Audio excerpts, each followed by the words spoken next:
Any slide that you have that looks like this, that's super text heavy, print it out. Like, this is something that should be read on your own, right? It's the way that we know how to comprehend text like this. So I would say print it out, give people 5 to 7 minutes before the meeting starts, just let them read it over, like absorb the information so then they can pick their head up and have a meaningful conversation with you. So when Alex was telling me about this, I came up with the phrase silent engagement. Yeah. And just having a little bit of you time at the beginning of the meeting and reading it, you absorb what's there, but you also can calm down so that when whoever is giving a presentation starts talking, you actually absorb it a lot better. I would say if you don't have the slide for it, that's okay, but start with a story. Like, leading with a story creates trust, according to a lot of like brain science and psychology research. The combination of having a visual plus words that match your visual is the most effective way to get somebody to learn something new in their short-term memory. Basically prepare the room you have the meeting in a way that there's water there. You know, people don't have to think about water. There might be a little snack there. Just, you know, make it as comfortable as possible so that there's all the distractions that normally going on are taken away.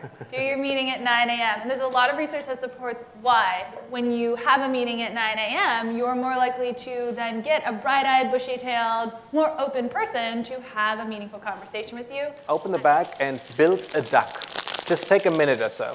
All our brains heard the exact same thing, but it doesn't mean that we actually come up with the same solution. And now I can actually ask questions about it. I say, like, why is your duck swimming? Like, I'm asking you to play with something at the moment. And so that means that you access a lot more of your brain than you normally consciously do. I give them a marker, give them a whiteboard marker, and I say, hey, why don't you just draw it out for me? Like, help me understand. And they start to bring it to life, and I start to understand so much faster what it is they're talking about. So I definitely use it in that session. Bo, thank you very much. This is an example of real-time sketching. Can we give Bo a hand? It's called graphical recording, for those of you who want to know more.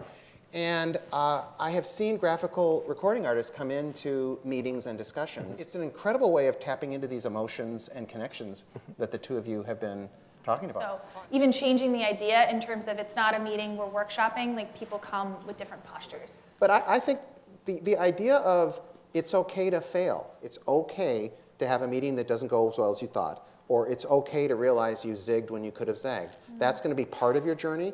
But if you do all this stuff, I guarantee a few years from now, you're going to be way more effective.